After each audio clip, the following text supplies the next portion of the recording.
Questions बताने वाले हैं 2024 बोर्ड एग्जाम के लिए।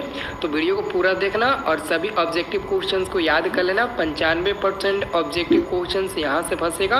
वीडियो को पूरा देखोगे और माँ सरस्वती का नाम लोगे तो एक ही बार में ये पूरा क्वेश्चन आपके दिमाग में सेट हो जाएगा और याद हो जाएगा हमेशा के लिए। ठीक है, तो लास्ट तक देखना, सभी क्वेश्चन याद कर लेना। ठीक है, तो जैसा कि दोस्तों पहला नंबर आपका क्वेश्चन है, प्रकाश की किरणें गमन करती है। प्रकाश की किरणें गमन करती है तो याद रखना, प्रकाश की जो किरणें होती है वह हमेशा सीधी रेखा में गमन करती है। सीधी रेखा में, यानी कि प्रकाश की किरणें हमेशा गमन करेगी तो सीधी रेखा में गमन करेगी। आप लोग याद रखना। ठीक है, अगला क्वेश्चन देखिए। अगला क्वेश्चन आपका 2 नंबर है। 2 नंबर क्वेश्चन है जी, सर्च लाइट का परावर्तक सतह होता है। सर्च लाइट का जो परावर्तक सतह होता है वो होता है अवतल का। क्या होता है? अवतल का होता है। आंसर हो जाएगा बच्चा सब बी नंबर, अच्छे से याद रखना। ठीक है, अगला क्वेश्चन देखिए।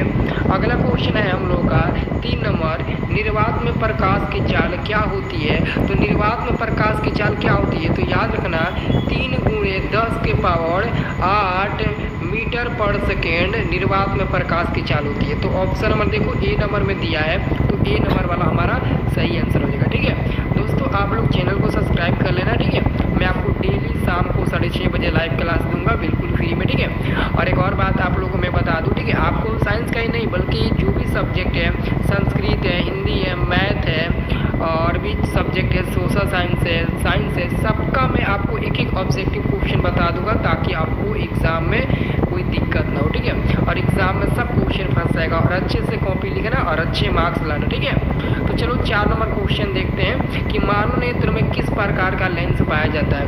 मानव नेत्र में, यानी कि मनुष्य में ना जो लेंस पाया जाता है वो होता है अवतल लेंस।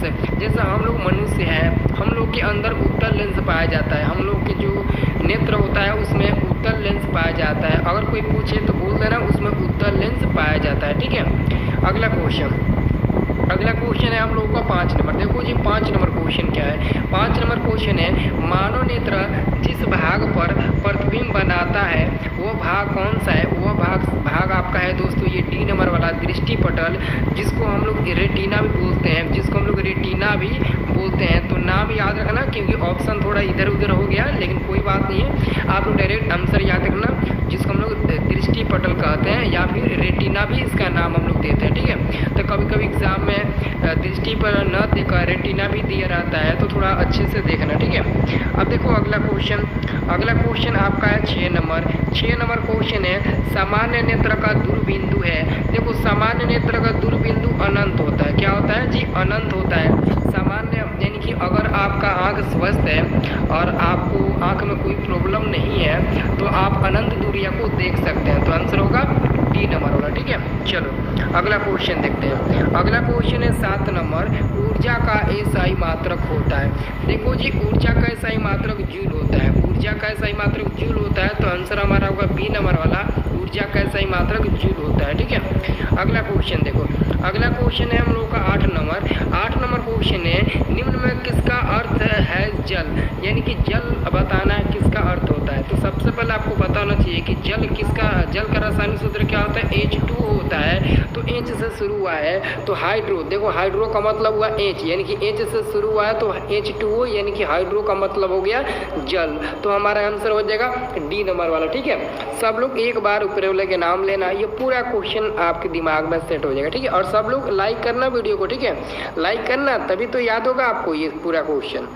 अब देखो अगला क्वेश्चन 9 नंबर क्वेश्चन है, विद्युत धारा का एसआई मात्रक है। विद्युत धारा यानी कि इलेक्ट्रिक करंट, इंग्लिश में बोलते हैं इलेक्ट्रिक करंट। तो विद्युत धारा का एसआई मात्रक क्या होता है जी? एम्पियर होता है। एम्पियर देखो डी नंबर में दिया गया है।